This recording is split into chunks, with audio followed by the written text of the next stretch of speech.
Welcome students, कैसे हैं आप सभी लोग। आपका अपने चैनल क्विक स्मार्ट टिप्स में बहुत बहुत स्वागत है। और जैसा कि हम जूनियर एडिट के लिए या फिर जितने भी एग्ज़ाम हैं आप में जिसमें साइंस आनी है, स्पेशली उनके लिए बहुत ही इंपॉर्टेंट सीरीज़ है, क्योंकि यहाँ पर हम बहुत ही अच्छे क्वेश्चंस देख रहे हैं और उनसे रिलेटेड जितनी भी एक्स्ट्रा फैक्ट्स हैं वो भी मैं आपको बताती हूँ, ताकि चीज़ें आपके माइंड में अच्छे से क्लियर हो जाएं। फिलहाल पेपर थोड़ा पोस्टपोन हो गया है, आगे कब होगा वो देखा जाएगा, लेकिन आपको अपनी तैयारी जो है वो अच्छे से रखनी है।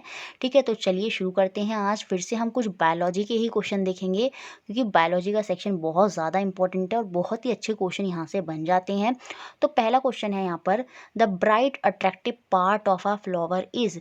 फूल में चमकीला और आकर्षण अंश की बात कर रहा है, कौन सा होता है। देखिए, तो खाली जब अंश की बात कर रहा है तो वहाँ पर आंसर हो जाएगा ऑप्शन नंबर 3, पेटल। पेटल माने आपकी पंखुड़ी, यही सबसे ब्राइट और अट्रैक्टिव पार्ट होता है फ्लावर का। अंश की बात करेगा तो पेटल आ जाएगा। और ओवरऑल जितनी भी फूल में हमारी पेटल्स होती हैं, पंखुड़ियाँ होती हैं, वो पूरी मिलाकर क्या कहलाती हैं, आपकी कोरोला कहलाती हैं, दलपुंज कहलाती हैं।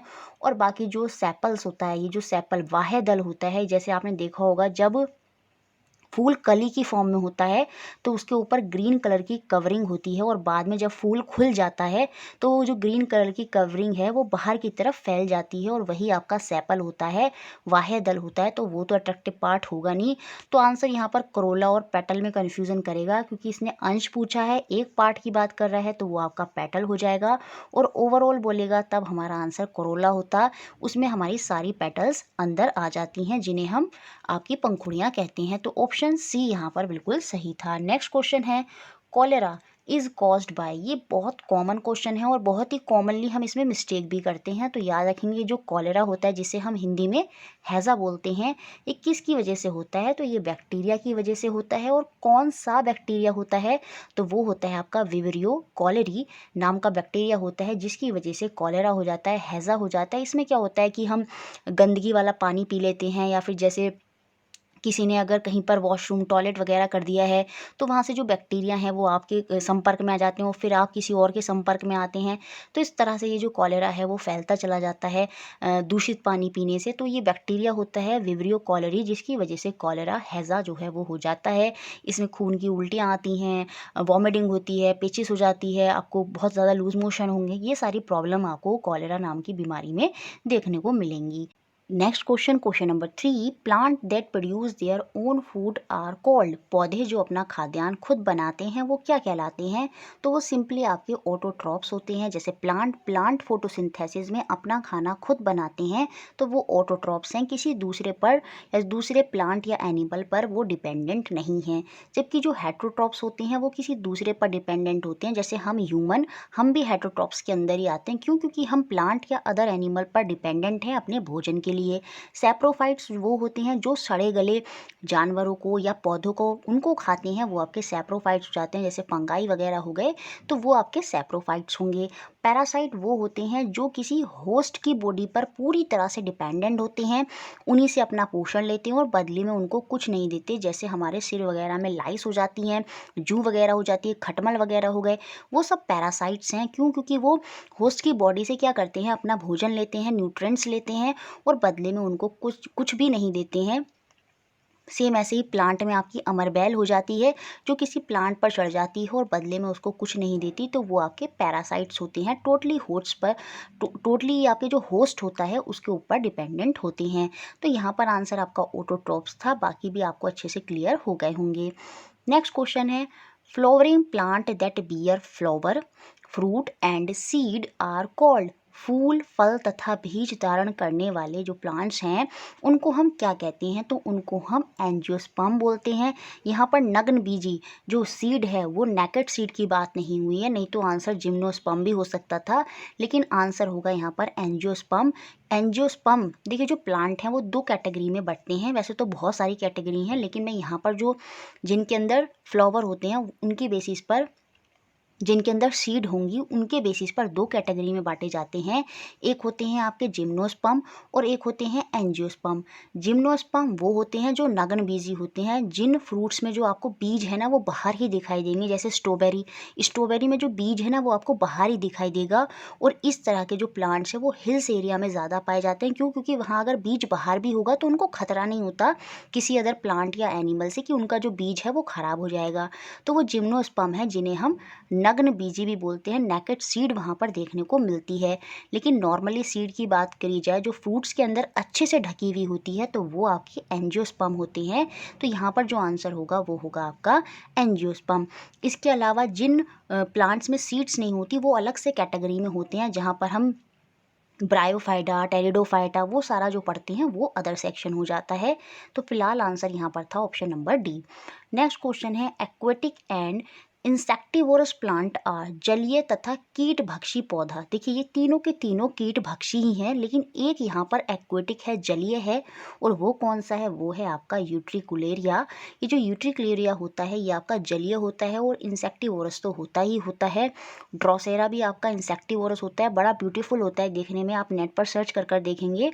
और ये ड्रोसेरा भी आपका इंसेक्टिवोरस होता है। पिचर प्लांट, वीनस प्लांट और ये जो डोनिया है ये सारे के सारे इंसेक्टिवोरस हैं। लेकिन एक्वेटिक यहाँ पर कौन सा है? वो है यूटिकुलेरिया। तो ऑप्शन नंबर ए यहाँ पर बिल्कुल सही था। नेक्स्ट क्वेश्चन है which tissue is spread in different part of the body and make different part of the body. कौन सा ऊतक शरीर के विभिन्न भागों में फैला होता है और शरीर के विभिन्न भागों को बनाता है? देखिए ऊतक को लेकर मैंने जो हमारी ह्यूमन बॉडी में एनिमल के अंदर जो टिश्यू होते हैं, ऊतक होते हैं, उनको लेकर मैंने बायोलॉजी के एक सेक्शन में, आप जब चैनल की प्लेलिस्ट में जाएंगे तो वहाँ बायोलॉजी की आपको प्लेलिस्ट मिलेगी और उसमें आपको टिश्यू से लेके वीडियो मिल जाएंगी, तो आप वहाँ पर देख सकते हैं। या फिर मैंने ऊपर अभी आपको लिंक दिखाई दे जाएगा या फिर डिस्क्रिप्शन बॉक्स में भी आपको लिंक मिल जाएगा, या वीडियो के एंड में भी मैं आपको जो टिश्यू वाली वीडियो है उनके लिंक दे दूँगी, ताकि आपको पता चल जाए कि जो ह्यूमन बॉडी है उसमें कौन कौन से टिश्यू होते हैं और उनकी क्या क्या फंक्शनिंग होती है। तो जो कनेक्टिंग टिश्यू है यही यहाँ पर आंसर होगा। यही हमारी बॉडी में पूरी तरह से स्प्रेड आउट होते हैं और डिफरेंट पार्ट बनाने में ये हमारी मदद करते हैं। कौन से टिश्यू? Connecting tissue. ये आपको याद रखना है, इनको हम संयोजी ऊतक बोलते हैं। और जो ब्लड है, ब्लड भी हमारा जो रक्त है वो भी एक संयोजी ऊतक ही होता है। नर्व्स टिश्यू में आपके सारे जितने भी जो नर्व्स के अंदर जितने भी टिश्यू होंगे वो नर्व्स टिश्यू में आ जाते हैं। तो ये सारा आप वहाँ पर भी डिटेल में अच्छे से देख सकते हैं कि कौन कौन से टिश्यू हैं, एपिथेलियम टिश्यू कौन से होते हैं, वो सारा आपको वहाँ अच्छे से समझ में आ जाएगा। नेक्स्ट क्वेश्चन है other than nucleus which cellular organelle contain DNA. केंद्रक के अलावा किस कोशिकीय अंगन में डीएनए जो है वो पाए जाते हैं? देखिए सेल होता है कोशिका, कोशिका के अंदर बहुत सारे कोशिका के जो छोटे छोटे अंग होते हैं वो उसमें देखने को मिलते हैं। तो हमें बताना है जो डीएनए है वो हमारे न्यूक्लियस के अंदर तो होते ही होते हैं, उसके अलावा और कहाँ होते हैं? तो ये माइटोकॉन्ड्रिया में भी होते हैं। तो यहाँ पर जो आंसर होगा वो होगा आपका ऑप्शन नंबर सी। ये आपको अच्छे से याद रखना है। जो राइबोसोम होते हैं ये आपके एंडोप्लाज्मिक रेटिकुलेट जो कुछ इस तरह की बनी होती है उस पर चिपके हुए होते हैं राइबोसोम, और ये प्रोटीन के सिंथेसाइज में मदद करते हैं। गोल्गी जो अपैरेटस है, ये गोल्गी कॉम्प्लेक्स जो होता है ये क्या करता है? ये ट्रांसपोर्ट करने में डिफरेंट न्यूट्रिएंट्स को मदद करता है। लाइसोसोम को हम क्लीनिंग एजेंट बोलते हैं सेल का। ये सेल को क्लीन करता है और अपने अंदर उनको सबको अपने अंदर धारण कर लेता है और बाद में खुद फट जाता है, जिसे हम सुसाइडल बैग भी बोलते हैं लाइसोसोम को। ठीक है, ये सारे सेल के ही डिफरेंट डिफरेंट पार्ट्स हैं जो आपको याद रखने हैं। तो यहाँ पर जो आंसर था वो था आपका mitochondria. Next question, question number 8, which of the following is not a protein. यहाँ पर हमें बताना है कि कौन सा प्रोटीन नहीं है। एल्बुमिन एक प्रोटीन है जो आपका लीवर सीक्रेट करता है। फिब्रोइन भी एक प्रोटीन होता है, या फाइब्रोइन भी एक प्रोटीन है जो सिल्क वाले प्रोसेस में हमें देखने को मिलता है। जब कैटरपिलर अपने ऊपर क्या करता है, कवरिंग करने लगता है जिससे हमें ककून मिलता है, और वो जो कवरिंग होती है वो किस प्रोटीन की बनी होती है उस समय? वो आपका फाइब्रोइन प्रोटीन ही होता है। तो ये भी एक प्रोटीन होता है जो सिल्क वॉर्म के, जब हम सिल्क बनाते हैं वहाँ प्रोसेस में देखने को मिलता है। केराटिन जो है ये हमारे हेयर की ग्रोथ में, ये भी हमारी स्किन के अंदर, हमारे बॉडी के अंदर एक प्रोटीन होता है जो हमारी क्या कहते हैं हेयर की ग्रोथ में मदद करता है। उसके बाद हेपेरिन, हेपेरिन एक प्रोटीन नहीं है, एक मेडिसिन है जो आपको दी जाती है इन दैट केस जब आपके अंदर ब्लड की क्लॉटिंग होती है। तो ऑप्शन ए यहाँ पर गलत हो जाएगा, बाकी सारे यहाँ पर प्रोटीन है, तो ऑप्शन ए ही यहाँ पर सही है। नेक्स्ट क्वेश्चन है, a plant form spores have vascular system but do not form flower and seed can be placed under. ऐसे पौधे जिनमें बीजाणु बनते हैं, संवाहन ऊतक भी हैं लेकिन पुष्प और बीज नहीं है, तो हम उनको किस समूह में रखेंगे?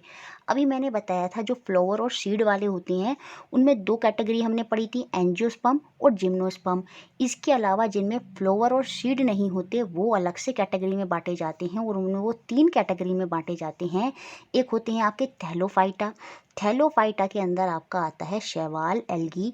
फिर आते हैं आपके ब्रायोफाइटा, ब्रायोफाइटा में आपके वस्कुलर टिश्यू जो हैं वो देखने को नहीं मिलेंगे, वो नॉन वस्कुलर होते हैं, वहाँ पर जाइलम और फ्लोएम नहीं होगा ब्रायोफाइटा में।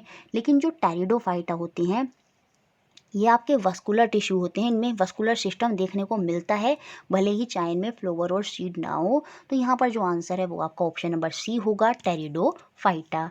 नेक्स्ट क्वेश्चन है question number 10, air is a mixture of many gases. जैसे आपको पता ही है, the percentage of volume of the gas other than nitrogen and oxygen. Nitrogen का परसेंटेज 78 है, आपका ऑक्सीजन का परसेंटेज 21 है।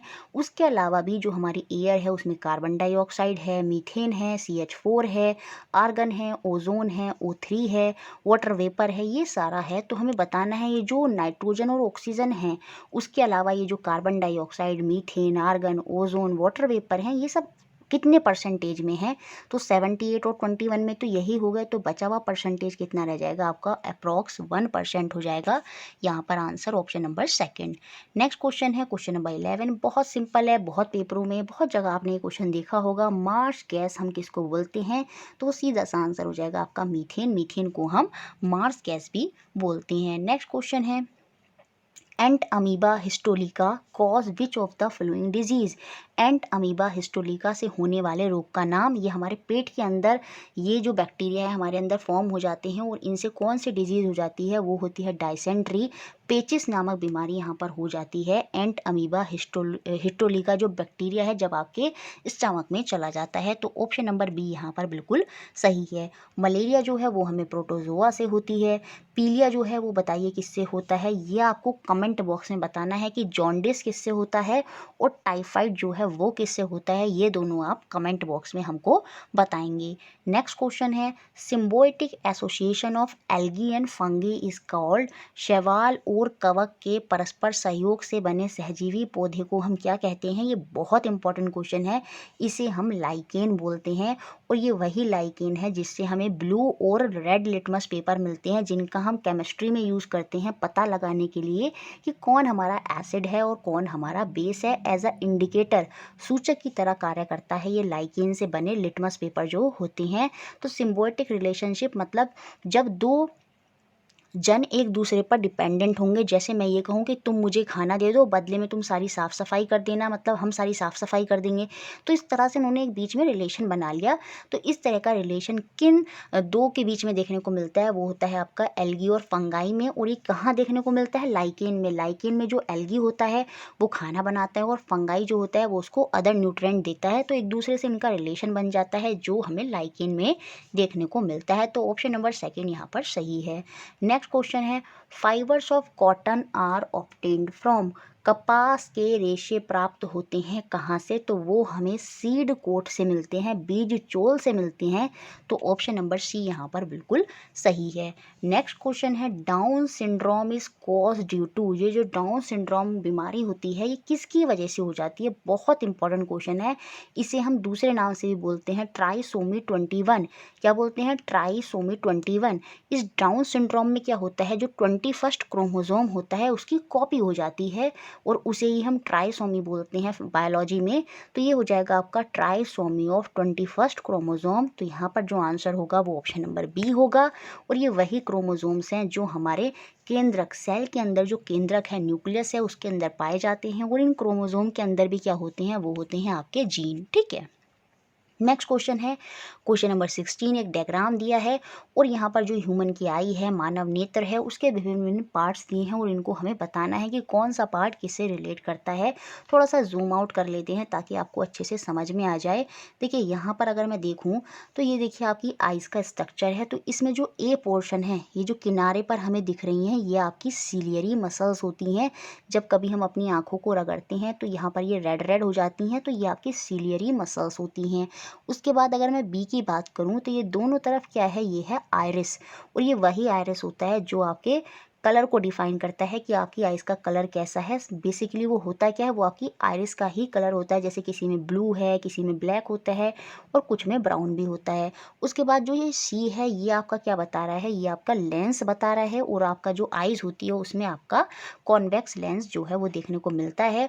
और ये जो डी है, ये जो बाहर की आउटर शेल है, ये डी इसको इंडिकेट कर रहा है। ये क्या होता है, तो वो होता है आपका कॉर्निया। और ये वही कॉर्निया है जब किसी की नेत्रदान होती हैं तो उसमें बेसिकली क्या डोनेट किया जाता है, वो उसका कॉर्निया ही होता है। तो यहाँ पर जो आंसर है वो आपका ऑप्शन नंबर 4 होगा। ए इंडिकेट कर रहा है सिलियरी मसल्स, बी हमारा आइरिस को बताता है और आइरिस के अंदर ही आपका प्यूपिल छोटा सा बीच में होता है, प्यूपिल जो आपके लाइट को कंट्रोल करता है कि कितनी लाइट जो है वो आपकी लेंस में जाएगी आइस के अंदर, तो वो प्यूपिल होता है। आइरिस जो है वो आपका कलर को देख रहा है कि आपकी आइस का कलर क्या है। बाकी आइरिस भी मदद करता है आइस को कॉन्ट्रैक्ट और फैलाने में। उसके अलावा कॉर्निया तो देख ही लिया, तो ऑप्शन नंबर 4 यहाँ पर बिल्कुल सही है। यही सारे आपके आइस के जो हैं वो पार्ट हैं। Next question, question number 17। All organism belonging to the kingdom protista are. देखिए जो हिटकर हैं, जो साइंटिस्ट हैं, उन्होंने किंगडम को 5 बेसिस पर बताया था। एक होता है आपका मोनेरा, एक होता है प्रोटिस्टा, एक उन्होंने पादप जगत बताया प्लांट वाला, एक इन्होंने एनिमल वाला बताया और साथ में एक इन्होंने आपका फंगाई वाला बताया था। तो इस किंगडम में जो प्रोटिस्टा होते हैं, जिसमें बेसिकली युगलिना आता है, वो आपके क्या होते हैं, वो जीवधारी क्या होते हैं, वो आपके यूनिसेलुलर होते हैं और साथ में वो आपके यूक्रियोटिक होते हैं। ये आपको याद ही रखना पड़ेगा। तो यहाँ पर जो आंसर है वो ऑप्शन नंबर ए होगा। यूनिसेलुलर एक सिंगल सेल होगा और साथ में क्या होंगे, ये यूक्रियोटिक होंगे। ये भी आपको याद रखना है, अच्छे से विकसित होते हैं। यहाँ पर हमें वेल डिफाइंड जो न्यूक्लियस है वो देखने को मिल जाता है यूक्रियोटिक सेल्स में। ठीक है, तो ऑप्शन ए यहाँ पर बिल्कुल सही होने वाला है। नेक्स्ट क्वेश्चन है, विच of the following pigment is associated with the germination of seed. निम्नलिखित में से कौन सा वर्णक बीजों के अंकुरण से संबंध रखता है, तो वो होता है आपका फाइटोक्रोम। तो यहाँ पर जो आंसर है वो ऑप्शन नंबर ए होगा। ये फाइटोक्रोम जो है वो ग्रीन एल्गी वगैरह में भी पाया जाता है और यही वो पिगमेंट होता है जो एसोसिएट करता है किससे, जर्मिनेशन ऑफ सीड से, बीजों के अंकुरण से। तो ऑप्शन नंबर ए फाइटोक्रोम जो है यहाँ पर जो है वो आपका आंसर होगा। Next question, question number 19। Viviparous germination of seed occur in. बीजों का जरायुंज अंकुरण क्या होता है। देखिए बेसिकली जैसे इसमें आप टमाटो इसका बहुत अच्छा एग्जांपल होता है। उसको काट दें तो उसके बीज में से क्या होता है, जर्मिनेशन होना फिर से शुरू हो जाता है। तो इस तरह से जब प्लांट में प्लांट पहले से है लेकिन उसमें फिर भी जर्मिनेशन होना शुरू हो गया है, तो वो होता है आपका विवी पोरस जर्मिनेशन। और ये हमें सीड्स के अंदर कहाँ देखने को मिलता है, ये हमें देखने को मिलता है आपका राइजोफोरा में। राइजोफोरा बेसिकली मैंग्रोव प्लांट्स होते हैं, तो वहाँ पर हमें ये विवीपोरस जर्मिनेशन ऑफ सीड्स जो है वो देखने को मिलता है। बाकी टमाटो में भी ये होता है। उसी के बीज में से क्या होगा, हरा हरा आप देखेंगे एक जर्मिनेशन जो है वो उसमें से शुरू हो जाता है। बाकी जो पोटैटो हैं, शुगर केन है, ये तो वेजिटेटिव आपका रिप्रोडक्शन करते हैं। तो यहाँ पर जो आंसर था वो था आपका राइजोफोरा। तो ऑप्शन बी यहाँ पर सही है। नेक्स्ट और लास्ट क्वेश्चन आज की क्लास का, एंजाइम्स आर केमिकली। जो एंजाइम्स होते हैं वो बेसिकली रासायनिक रूप में क्या होते हैं, तो ये आपने बहुत ज़्यादा पढ़ा भी होगा। एंजाइम आपके क्या होते हैं, ये प्रोटीन होते हैं। तो ऑप्शन नंबर डी यहाँ पर बिल्कुल सही था। तो आज की क्लास में हमने कुछ ये बहुत अच्छे क्वेश्चन देखे जो बहुत ही अच्छे और बहुत ही इंपॉर्टेंट क्वेश्चन है। यहाँ से क्वेश्चन बनते ही बनते हैं। ये प्लांट किंगडम वाला सेक्शन जो है ये बहुत इंपॉर्टेंट है। आप प्लीज़ बुक से भी इसको पढ़ लीजिएगा, एक बार देखिएगा क्या ब्रायोफाइटा हैं, क्या थैलोफाइटा हैं, क्या टेरिडोफाइटा हैं, क्या एंजियोस्पर्म होते हैं, क्या जिम्नोस्पर्म होते हैं। बाकी मैंने जो बेसिक लेवल पर हैं वो अच्छे से समझा दिए हैं आपको। वीडियो अच्छा लगता है तो प्लीज़ उसको लाइक ज़रूर कर दिया करें, शेयर कर दें और इसी तरह हमारे साथ जुड़े रहें। Thank you very much.